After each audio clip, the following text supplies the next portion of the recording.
Médicos brasileiros tentam entender um distúrbio mental conhecido como Síndrome do Gênio. A mais notável característica dessa doença é que os pacientes desenvolvem habilidades fabulosas, quase sobre-humanas. Como explicar o talento de uma criança que lia partituras aos 3 anos de idade? Por que o jeito estranho e genial de tocar música clássica?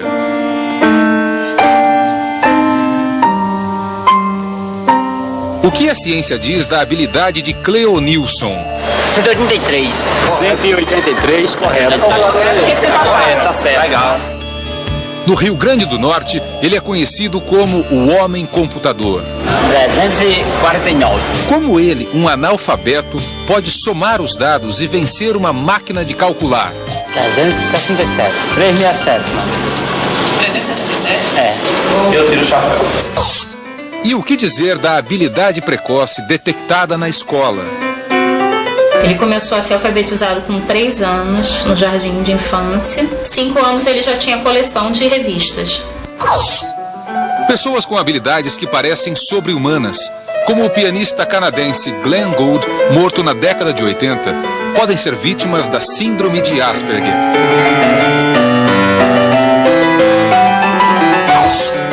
Os sinais dessa síndrome aparecem logo na infância, aos 2 anos, 3, mas muitos pais e até médicos tratam a criança como um pequeno gênio, uma inteligência rara, de memória muito acima do normal. Mas esses são sinais de um transtorno da mente, ainda pouco conhecido pela ciência. Felipe tem fixação por determinados assuntos. A área de interesse dele está sempre acima da idade dele. O computador, Robótica. cibernética. Acorda e fala nesse assunto. No almoço, na janta, o assunto com os colegas, com a gente, é só aquele assunto, não muda. Ele pode ser muito bom em matemática, fazer cálculos rápido, ele pode ser muito bom em guardar lugares com muita facilidade, mas ele tem um prejuízo enorme de se relacionar. Ele tem um prejuízo enorme de conviver. E esse prejuízo leva ao isolamento. No filme Muito Além do Jardim, o personagem de Peter Sellers tem síndrome de Asperger. Ele é incapaz de entender o duplo sentido das palavras.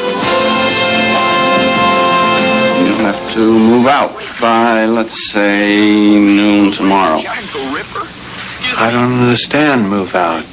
Um exemplo, a frase "aquela mulher é uma gata".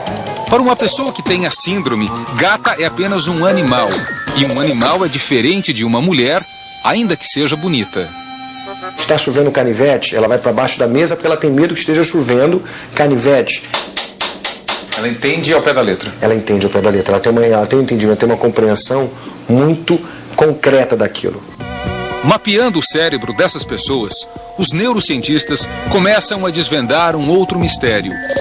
Por que esses pacientes não reconhecem as diferentes emoções no rosto do outro? Por que não enxergam a diferença entre raiva e alegria? Veja o que acontece no cérebro de 2 pessoas que estão olhando para um rosto. Numa pessoa saudável, 2 áreas são mais ativadas. Uma é ligada ao reconhecimento das pessoas. Outra é a chamada amígdala, que não tem nada a ver com a amígdala em nossa garganta. Esta área do cérebro nos ajuda a processar as emoções.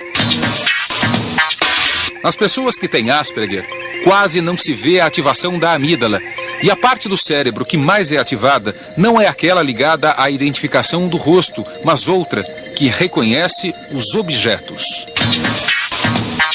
Eles têm uma dificuldade de expressão, mas não necessariamente uma ausência de sentimento. A forma de expressar o afeto ou a forma de manipular e lidar a esse mundo afetivo é um pouco diferente da nossa. Muitas vezes é por isso até que eles entram em quadros depressivos. Eles têm uma prevalência de quadro depressivo maior na adolescência, as crianças com síndrome de Asperger. E a ciência ainda tenta entender outro sinal dessa síndrome, o olhar quase sempre perdido. Num ambiente em que você tem um rosto na sua frente e vários objetos em volta, você biologicamente é movido para olhar nos olhos do indivíduo. Os pontos mais escuros na foto mostram a direção do olhar de uma pessoa que não tem a síndrome. Ele se fixa entre os olhos, o nariz e a boca. Agora, o equipamento vai rastrear o olhar de pacientes com Asperger. Repare que os pontos escuros não se concentram nos olhos. Eles não têm essa atração. De modo que para eles, num ambiente cheio de estímulo, os olhos vagam meio que aleatoriamente, olhando para todos os cantos. A equipe de especialistas em transtornos da mente estuda uma forma de rastrear o olhar de crianças e até de bebês. O diagnóstico precoce é uma das coisas fundamentais. Quanto antes você consegue reconhecer, melhor é. Mas Sônia levou anos até descobrir as razões do estranho comportamento do filho. Meu filho chegou com 7 anos, então quanto tempo que eu perdi procurando, investigando, até chegar no que ele tinha. Guilherme é hoje acompanhado por uma equipe da Associação de Amigos do Autista de São Paulo. A síndrome é considerada uma forma leve de autismo, ainda sem cura, mas os pacientes podem e devem aprender as regras de convívio. E serem, eventualmente, muito competentes no que fazem. Né? Basta que eles utilizem as suas habilidades e não fiquem presos às suas dificuldades.